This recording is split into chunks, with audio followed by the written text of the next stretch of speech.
미국이 이란의 핵심 석유 수출 허브인 카르그 섬을 타격했습니다. 그리고 이란은 즉각적으로 걸프만 전면 봉쇄라는 무차별적인 보복 위협으로 응수했죠. 네, 아주 긴박한 상황입니다. 맞아요. 근데 이 지정학적 위기가 막 단순히 주유소 기름값 몇백 원 올리는 데서 끝나는 게 아니거든요.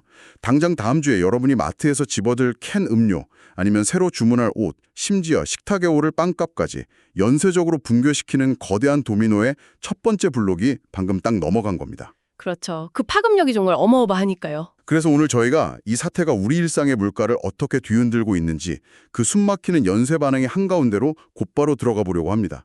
자, 가장 먼저 살펴볼 곳은 바로 세계 경제의 대동맥, 호르무즈 해협입니다. 그 호르무즈 해협은 사실 전 세계 석유 공급량의 약 20%가 통과하는 그야말로 지구상에서 가장 전략적인 요충지라고 할 수 있습니다. 엄청난 양의 석유랑 액화천연가스, 그리고 현대 산업의 뼈대가 되는 핵심 원자재들이 오직 이 좁고 험난한 바닷길 하다를 통해서만 전 세계로 퍼져나가거든요. 하나밖에 없는 외길인 셈이네요. 맞습니다. 그런데 지금 군사적 긴장이 최고조에 달하면서 이 거대한 대동맥이 사실상 심정지 상태에 빠지고 있는 거죠. 와, 대동맥이 막히면 피가 끓어오르잖아요. 물류가 멈추면 비용은 그야말로 폭발해버리는 거고요. 지금 운송회사들이 아예 이 위험 지역을 피해서 아프리카 희망봉 쪽으로 수천 킬로미터를 빙빙 우회하고 있다면서요? 네, 일정이 몇 주씩 지연되는 건 기본이고요.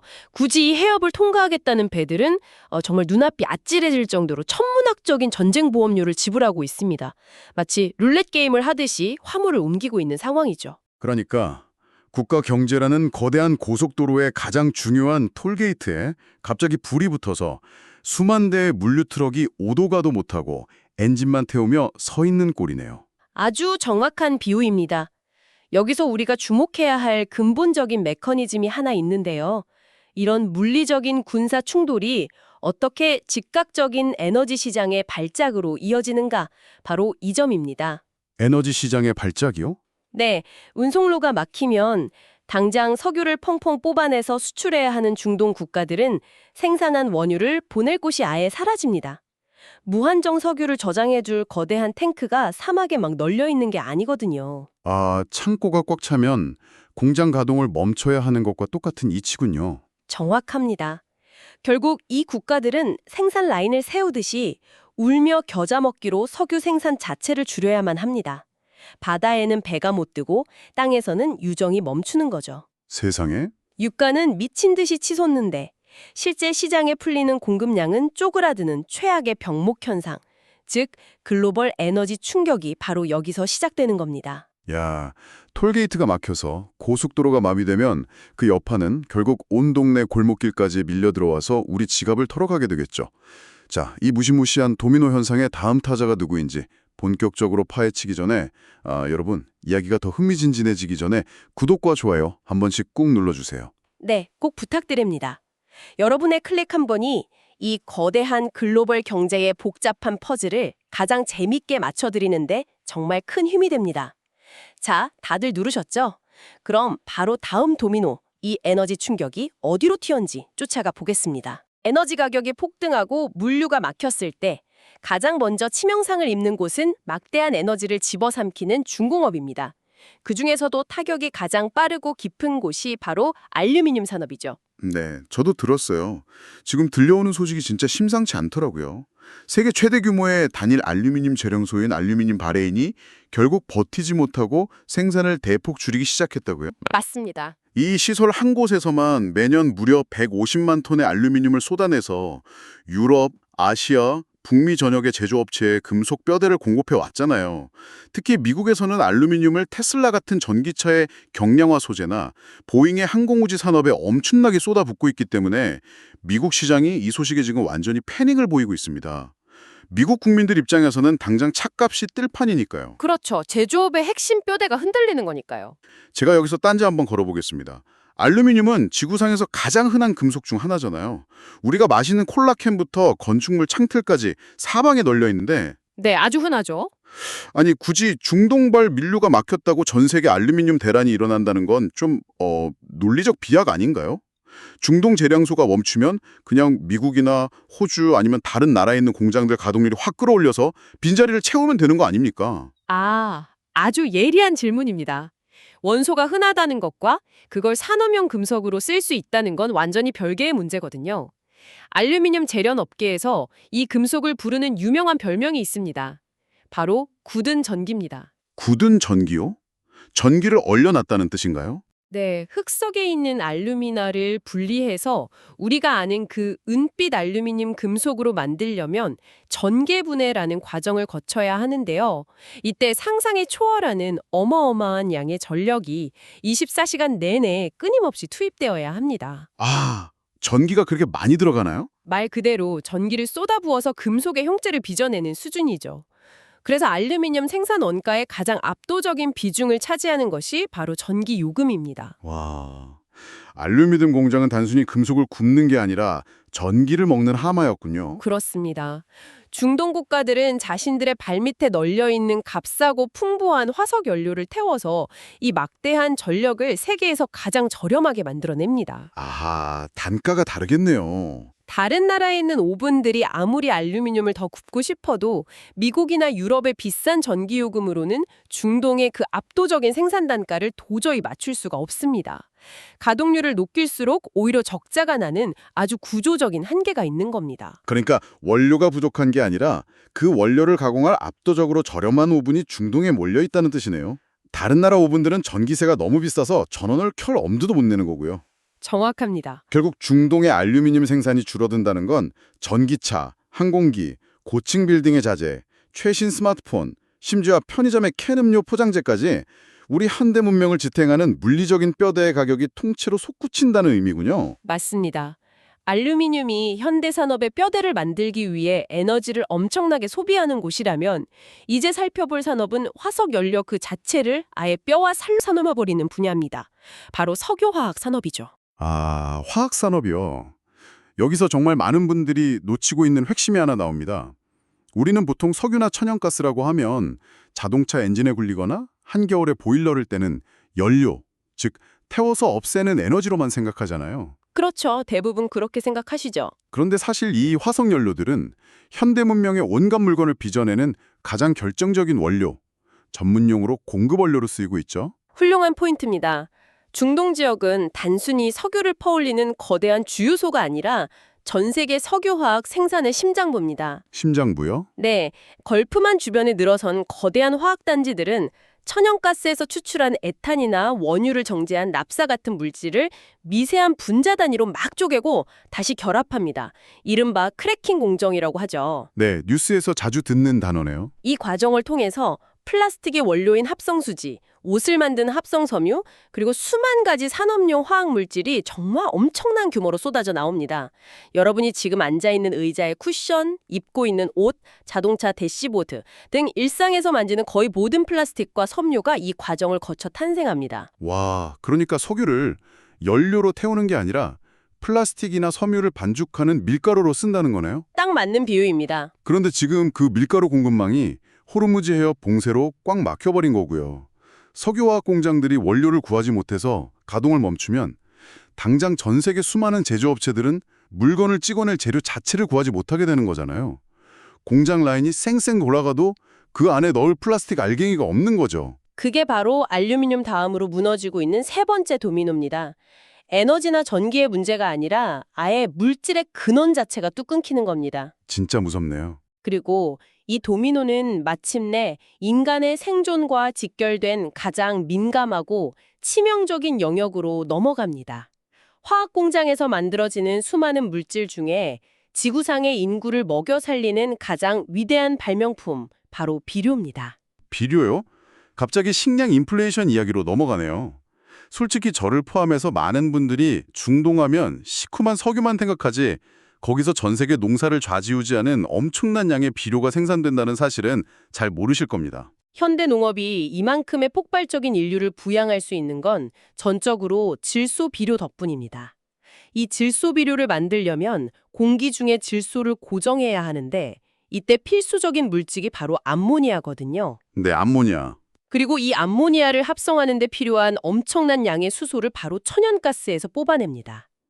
천연가스는 수소를 제공하는 원료이자 그 거대한 비료 합성 공정을 펄펄 끓게 만드는 에너지원 역할을 동시에 수행하는 거죠. 원료이면서 동시에 연료군요. 놀랍게도 이 천연가스 조달 비용이 암모니아 생산 전체 비용의 무려 70에서 80%를 차지합니다. 생산비의 70에서 80%요? 그럼 사실상 천연가스 가격이 곧 비료 가격이라는 뜻이네요. 천연가스가 싸야 비료도 싸게 나온다는 거군요. 정확합니다.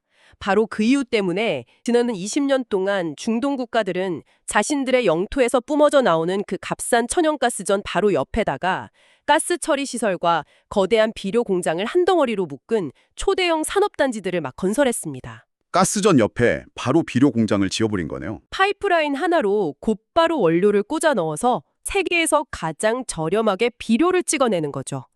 그 결과 중동은 단숨에 세계 최대의 비료 수출 허브로 군림하게 되었습니다.